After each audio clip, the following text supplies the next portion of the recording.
Welcome back to Real Airgun Adventures. So I was just going to put a scope on a rifle, and I got to thinking about scopes in general and some of the mistakes I made in the past. So I thought I'd make a quick sort of 3 or 4 point buyer's guide. Might save somebody some of the pain that I've been through. Anyway, scopes. The main things with scopes are the size of the objective, the size of the tube. Some people are more interested in the zoom and the zoom ring than they are anything else. And also the way you adjust them, the turrets. Now, this is a Bushnell Legend, which actually is a nice scope. It's quite old now, but in its day, this was probably mid-range, relatively expensive for what it was. Now, this has got a 25mm tube, so starting with tubes. Quite a few scopes these days have 30mm or larger tubes, and the thinking, I believe, is that the larger tube allows more light through the scope and to your eye, which sounds perfectly reasonable, and there's no reason why that wouldn't happen, but it's not actually true. In reality, the amount of light that comes into the scope and the quality of the image that you see is down to the glass. If you've got really good glass, you'll get a really good image, and it won't matter very much how big that tube is.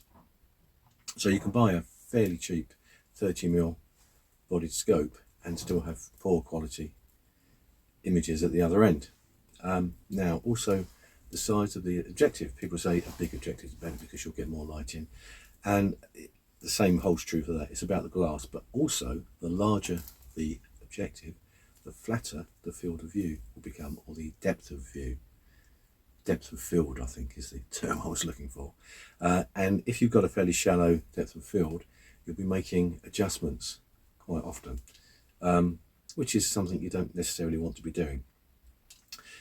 That 40, 42mm, even 44 and 36mm and 32mm, that size of objective, they're all pretty good. They'll all give you a good result. You don't need a 63, or even a 50 in some cases, isn't an advantage. Now, on another subject, the adjustment, windage and elevation.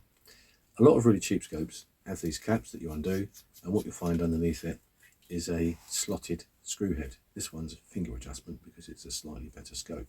So you just grab that and give that a twist, and it is really nice. This one also almost completely silent. Now, if you've got one that requires a coin or a tool, it's a pain in the neck, and it's usually an indication that it's a really cheap scope. A lot of scopes now have the ones that you just lift to release them and then twist them to where you want and then push them back in again, and that is really nice, but you don't need to pay a premium for that. As long as it's a finger adjustment, it's going to save you a lot of time and trouble. I have actually managed to lose a cap, so that's the downside to these.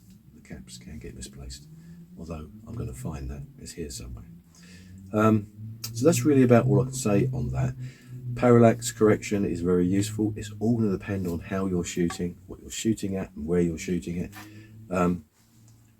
Adjustable objectives will get you out of a lot of the issues that parallax can cause, because you can adjust this down to a pin sharp image, and then you won't have the issue of that slight variation if you're not looking at exactly the same place. That's really the main things I wanted to cover on scopes. So when you're looking to buy a scope, if your budget is say £200, £100, and you're looking at several models, and one has a 25mm tube and one has a 30, the 30mm isn't necessarily a better scope, and it won't give you a better quality of image. Same with the size of the objective lens. If it's a 50mm and the other one's a 44, you might even find the 44 is better. Now, one other thing, and I have touched on this, this is a second focal plane scope, and you can buy a first focal plane scope, like the one on the rifle next to me, which you can't really see because of that terrible glare that's going on.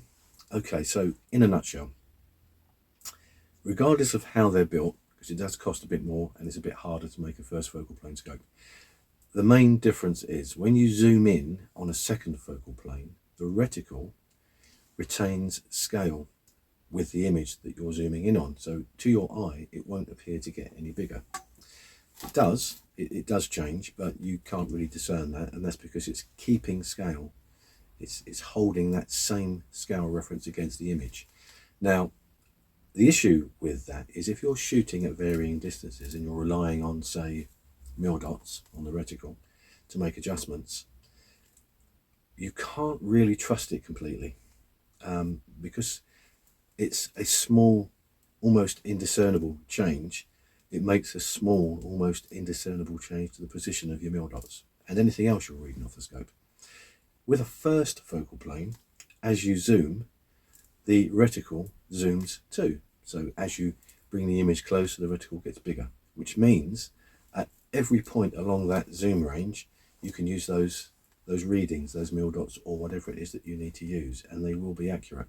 On a second focal plane, the only way you can be sure is to wind it up to maximum zoom. So this is a 3:9. So on 9, I could trust it. I know that those mil dots are where they should be.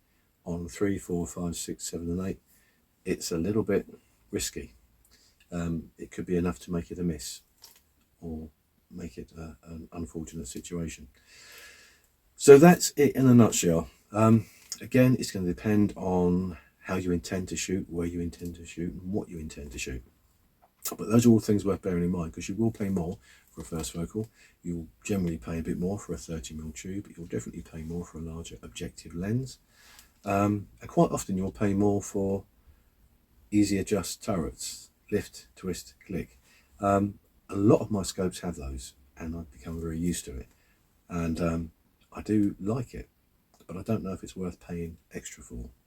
Particularly if you could buy a scope like this Bushnell Legend, which is really, really nice, a really good scope, but it doesn't have that feature. And probably for another 30, 40, 50 quid, you could get it with that feature. I just don't think that's worth it personally, but that's me. Anyway, that's my take on things to look out for when you buy a scope. There's an awful lot more involved, and maybe I'll make another video soon. So let's call this part 1, and I'll see you again in part 2. Thanks for watching. Please like and subscribe. It's a big thank you to all those that have, and I'll see you all again soon. Bye for now.